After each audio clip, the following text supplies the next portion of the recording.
আমাকে নিয়ে বাজে কমেন্টস করে বাজে পোস্ট দেয়, এইগুলো আমরা আমল দিই না। কারণ এলাকার সিসকে নেতা ছোকরা ফোকরা কি বললো এইগুলো নিয়ে তো আমাদের মাথা ঘামানোর সময় নেই। আমরা দেশ জাতি বিশ্বকে নিয়ে ভাবি। আজকে আপনারা দেখেছেন, বলতে গেলে যে বিএনপি যে ডিসেম্বরে নির্বাচন চায়, গণ অধিকার ব্যতীত কোনো রাজনৈতিক দল বিএনপির সাথে এইভাবে শক্তভাবে ডিসেম্বরে নির্বাচনের পক্ষে জোরালো জনমত দেয়নি। বিএনপির নেতাদের চরিত্র হনন করা হচ্ছে, যে আপনার সালাউদ্দিন সাহেব থেকে মির্জা ফখরুল, রুমিন ফারহানা যে ভারতের দালাল, এইটা সেইটা। সেখানে গণ অধিকার পরিষদের নেতৃবৃন্দ সভাপতি হয়ে আমরা সেটার প্রতিবাদ করি, কারণ আমরা মনে করি যে রাজনীতিতে একটা সৌন্দর্য শিষ্টাচার থাকা দরকার।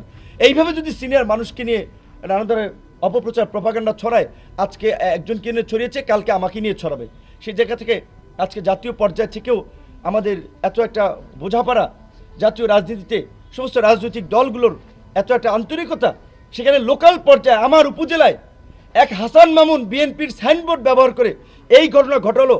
আমি শুধুমাত্র ডক্টর ইউনূসের সাথে জনাব তারেক রহমানের মিটিং, এই কেন ওনাকে এই ছোটো বিষয় জানায়নি। আমি বিএনপির শীর্ষ নেতৃবৃন্দকে বলবো, আমি দেখতে চাই যে আপনারা হাসান মামুন এবং যারা এই ঘটনা ঘটিয়েছে তাদের বিরুদ্ধে কি পদক্ষেপ নিচ্ছেন, তারপরে আমাদের রাজনৈতিক সিদ্ধান্ত হবে।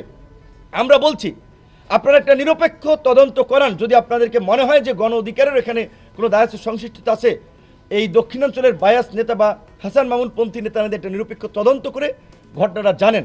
এবং স্থানীয় প্রশাসনকে, ওনারা আন্তরিক ছিল, বিশেষ করে উপজেলা প্রশাসন, কিন্তু ওনাদের হাতে অনেক কিছু থাকে না, কারণ ওখান থেকে কন্ট্রোল করে ডিসি, এসপি সাহেবও অনেকের আন্তরিকতার পরিচয় দিয়েছেন, কিন্তু ডিসি যে আচরণ করেছেন এটা একটা ক্রিমিনাল মানসিকতার পরিচয়। এই রকমের ব্যক্তিরা সরকারি কর্মচারীর পদেই থাকতে পারে না, ডিসি তো দূরের কথা।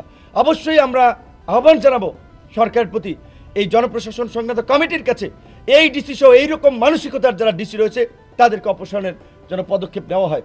আমি সর্বশেষ এই কথাটি বলতে চাই, আমি লজ্জিত, আমি দুঃখিত যে আজকে এরকম একটি ঘটনা আমার উপস্থিতিতে ঘটলো, কিন্তু আমার কখনোই এটা প্রত্যাশিত ছিল না। আমি তো এই চর অঞ্চল থেকে নেতা হই নাই, আমি কোনো রাজনৈতিক দলের পাচেটে নেতা হই নাই, কারো গোলামি করে নেতা হই নাই। আন্দোলন সংগ্রামের মধ্যে দিয়ে আমরা বেড়ে উঠেছি, প্রতিকূল সময় রাজপথে লড়াই সংগ্রাম করে নিজেদেরকে তৈরি করেছি, কোনো দলে যাই নেই, দল তৈরি করেছি।